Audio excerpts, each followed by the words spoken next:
My 33-year-old older sister passed away a month ago due to cancer. It's devastating and words cannot express how we feel.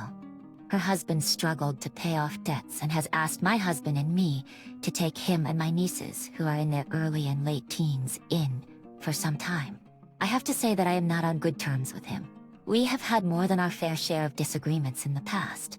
He sued my husband and me for my own mother's house, which I am currently living in with my husband and daughter. However, he claimed he needed money to pay for my sister's treatment, and this was the only way to get it, after my brother, and I refused to help.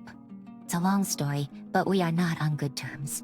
I agreed to only take in my nieces, but not him.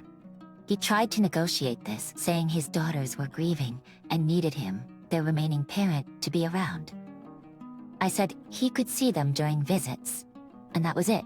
At first, my husband agreed with me. However, my brother-in-law showed up with my nieces a few days ago, and I only let the girls in, but turned him away after he tried to talk me into letting him stay. We had a huge argument, and the girls went inside crying after their dad left, repeatedly saying they wanted him. Now my husband is backing out of this, saying we might be making a mistake by separating the girls from their dad while they are grieving. My aunt scolded me, saying I messed up entirely here. I argued that it's my home, and I don't feel comfortable with him staying after what he has done. She called me selfish and bitter, and said I am making it more difficult for the girls who have just lost their mom. Currently, the girls are quiet, but my older niece keeps arguing about wanting her dad with them. My husband still thinks we are making a mistake, and that the girls will resent me for what I did to their dad, who is grieving. Am I the one at fault here? Not at all. While it's unfortunate that you cannot fully support the girls, it is his fault that you have to protect yourself. He sued you once, and if he starts living with you and establishes residency, he could try to squat. If another family is upset, they could take him in, and once he moves in, he becomes a tenant, and you cannot force him out. This could make you seem like even more of a jerk for potentially making them homeless. He did not abide by your terms, but showed up on your doorstep with no plan except to beg you, even though you had already told him what you could agree to. He said okay, but then tried to make it suit him. If all these relatives are willing to help, why is it all on you? Your brother-in-law is in his mid to late 30s and only sought help from you. Is it fair for all the responsibility to fall on one estranged sister-in-law? If your relatives truly wanted to help, they could send him money and assist him in getting back on his feet, instead of coming after you to take on a whole family. I agree that it is ultimately your choice to help out or not. I do not see why she should let someone hostile to her life in the same house. It's already a lot that she offered to take in the girls while she didn't have to. Yeah, it's her sister's kids, but honestly, not everybody would do that in the same situation. He must find another arrangement if he wants to stay with the kids. He's the parent, not OP. Also, doesn't he have any family? So why are they not helping? It's suspicious. He tried to steal your house from you. He tried to sue you and make you homeless. You've already had altercations with him.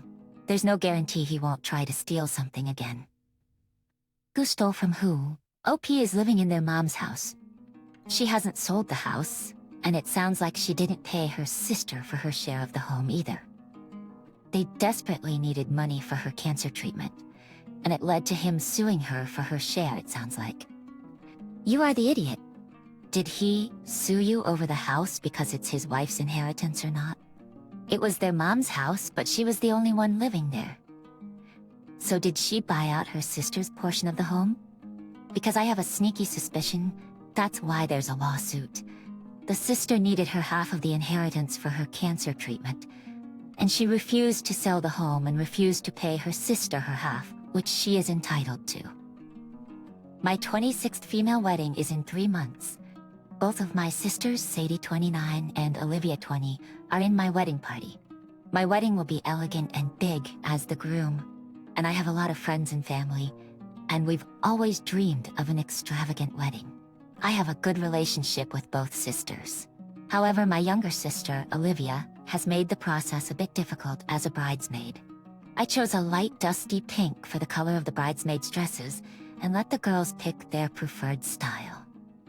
Immediately, Olivia expressed feeling insecure as she is very pale and the dress may make her look red. I suggested a spray tan as the color of the dresses has already been set in stone to match the rest of my wedding, but she adamantly refused. Fair enough. I didn't hear anything else about the dresses, but now I'm in a predicament with her again, and I'm not sure if I've made a mistake by making such a big deal of this. Olivia regularly highlighted her dark brown hair with blonde for years, but decided about a year ago to grow it out and let it get healthier, meaning no dye. After a month or so, her hair didn't look terrible, more like a balayage, but now we're around the year mark, and her roots are straight up brown with a clear line, no blending of blonde hair for the last 8 inches. Olivia has insisted on wearing her hair down during the wedding. However, I don't want her roots and hair on full display during pictures, the ceremony, and throughout the night. I love my sister and respect her choices for her hair. However, her hair is an eyesore, and I've never seen anyone let their hair look like this for this long. I told her I would pay for anything she wanted to be done to it, as long as her roots were at least a bit blended for the wedding. She says she doesn't want to put any more chemicals on it, and is leaving it. And I won't change her mind. I told my hairdresser about Olivia's point of view. We go to the same hairdresser, and she told me that there are plenty of things she can do for her that can make her hair look blended and still be healthy. Unfortunately, Olivia still refuses, despite my offer to pay for her and our hairdresser saying she could make subtle changes and preserve her hair. I should add that her hair is not breaking or fried. She just wanted a break from dyeing it to get it as healthy as she could and grow it. This day is one of the most important in my life, and having someone in my wedding party with unkempt roots is something I don't want. I'm not asking her to cut or change the color, just blend and transition the colors. She's irritated because my other sister and mother have told her that she should change it for the sake of not ruining pictures. Am I the one in the wrong here? You're the one in the wrong. Nobody cares about this except you. The guests don't care if a bridesmaid has two-toned hair. The wedding pictures will end up in an album that sits out and gets glanced through every couple of years, maybe, or hanging in dusty frames in various family homes. If it's a big wedding by your 10th anniversary, you won't even remember the names of all your guests or why they were invited. Enjoy your extravagant wedding, but don't be the bride who tries to change the way her friends and family look to make them better for pictures. That behavior is far worse than the sight of anyone's roots. Look, OP, to be completely honest, if your wedding pictures are the most important thing in your life, to the point where someone else's hair color is going to bother you enough to fight about it, you really need to reevaluate your life priorities. It simply does not matter that much. Well, you'll get called a bridezilla big time on here. But with a sigh, I'm gonna say no one is in the wrong here. You know you're having a formal wedding and want nice pictures. It's not her wedding, but it is her hair. And she doesn't want to change it. And you aren't siblings and don't want to give in to each other. If I were her, I would just wear it up. But in my opinion, she's not going to accommodate you in any way. So act accordingly. There's always Photoshop, but just for the couple's pictures. In a few years, Olivia can look back on her copy pictures and realize how bad her hair looks and how selfish she is. And before everyone attacks me, I usually am very anti-bridezilla. But for my sister, I would make a sacrifice of using a temporary dye or putting my hair up. My son Ollie is a senior and on ASB. They organized a homecoming pep rally scheduled for this Friday. And they've been prepping for a long time. There's a dance routine and a teacher versus student basketball game. Last week, Ollie tripped over a chair during the night and tore a ligament in his ankle. He can't participate in the rally. They can't continue with the program as planned, with my son out. They tried. The teacher in charge asked other seniors if they wanted to take my son's spot. But they declined because they didn't want to look stupid doing a dance routine with 4 days of preparation. That's when my younger son, Brian, said he wished he could take his brother's place. I thought about that and realized it was a good idea. He does a lot of gymnastics and picks up on choreography quickly. I talked with Ollie, who wasn't sure. I spoke to the teacher, who asked my son to do some of the choreography, and he impressed her. She said she would talk to the other students about Brian taking Ollie's spot. The students thought the idea was fun and agreed to it. My son would actually be paired with Ollie's girlfriend. The teacher told me that the rally is scheduled towards the end of the day on Friday, so Brian would have to miss 3 classes, 2 for preparation and 1 for the rally. I spoke to 2 teachers and they were fine with it. Whatever work they do on Friday can be made up on Monday. The 3rd teacher, language arts, she wasn't okay with him skipping class to go to a rally at the high school. That's not a valid excuse to miss class, so she won't let him make up a test that she was going to schedule. He would receive a 0 grade. I told her that it's not like he's skipping school to go to the park. If 2 teachers in the high school are okay with it, why can't she be? She said she doesn't play favorites.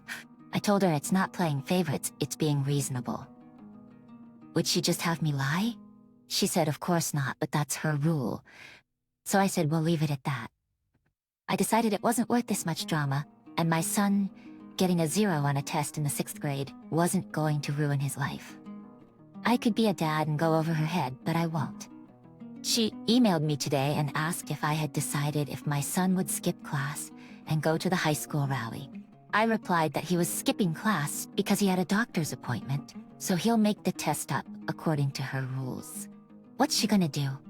Leave class to see if he's dancing in the rally? LOL, you are the idiot. The teacher had a test assigned for that day, which is why the other 2 teachers allowed it. This has no bearing on whether the 3rd teacher was being unreasonable. Making up classwork or homework is less intensive than trying to schedule a makeup test date and time. All you did was teach your kid that it's okay to lie to get what you want and make other people's lives more difficult for your own gain. You will certainly not be able to repeat that test, and if she can, she will fail him for the year. You are an idiot and a crappy parent for teaching your son bad ethics. He should take the 0 grade. If it's that important, do you think that teacher is stupid?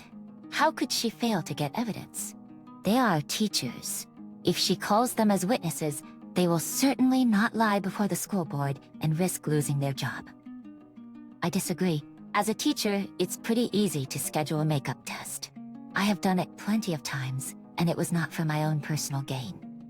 Brian will probably enjoy it, but the rest of the group will also get to do the thing they have been preparing for ages, and the rest of the school will benefit from the performance.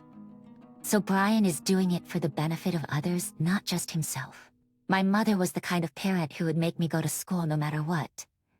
And more than 10 years later, I still get annoyed thinking about it. 1 test in 6th grade is not a big deal. OP, you should have gone to the principal first, not the teachers. I'm just about positive that the principal would have given it the green light, not the idiot. Except for the lying part, yesterday was my 28th female parents' 25th wedding anniversary. Because it is a golden year for them, they had planned a special dinner at a lovely restaurant and invited everyone in the family, including my wife, 27, and me. We received the invitation about a month in advance. Initially, despite my wife just giving birth to our twins a month before the invite, we decided that we would just get a babysitter so that we could attend. However, my wife's mother passed away this past Tuesday. Although we knew that cancer was making her very ill and that this day would soon come, my mother-in-law's death still shook my wife's world. It was just her and her mom growing up, and they were very close. So it is safe to say that my wife has had one heck of a week dealing with her mother's passing, making arrangements, and raising and nursing 2 infants. On Thursday, I informed my parents of the unfortunate tragedy and told them how hard my wife was taking it. I apologized and told them that I did not think we could make it because my wife did not have it in her to go out. At this point, my wife could not even open her eyes without crying. They did the usual, "Oh, we wish you could both be here," but assured me that they understood and wished my wife healing. I went to drop off their gift on Friday morning, and nothing but well wishes were said to me. However, last night, I received 3 voicemails from my mom, crying and saying how she could not believe that I chose my wife over them and how she was disappointed. And if that was the case, then she did not want to be in the lives of mine, my wife's, or our children. This shocked me in all aspects, and I tried to get a better understanding of what was going on. But whenever I tried to call my parents, I was met with hostility and negative comments. I love my parents, but I love my wife more. My wife is my other half and she needs me. To me, staying with my wife and caring for our children is the most important thing. For our children, it was the right call in that situation. Was I wrong to have assumed that that was the right thing to do? Not the idiot at all. Had your mother had too much to drink or something when she called? Or did your mom gaslight you? I do wonder why the sudden switch up, though. Maybe someone got in their heads. It seems like an extreme reaction to missing out on a party and a dinner, even if it is their golden year. She didn't sound like she was drinking. Initially, I thought my brother had said something to get her upset about it because my younger brother has done that a lot. For some reason, he likes to instigate things. But I don't know if that's what happened for sure. Your parents have been married a long time. No doubt because they prioritized their spouse's needs and came together in times of crisis. They should appreciate that you're following their example and call it an anniversary gift. Honestly, the parents seemed fairly callous to even plan an anniversary party this close to when the babies were due, so why not wait a month or two? OP, please don't play your mom's childish games and try to reason with her. Instead, give her complete silence and make her come crawling back to you apologizing. Her behavior is unacceptable, and you and your wife and kids don't need someone in your life who says such hurtful things. Time for her to learn that her words do matter.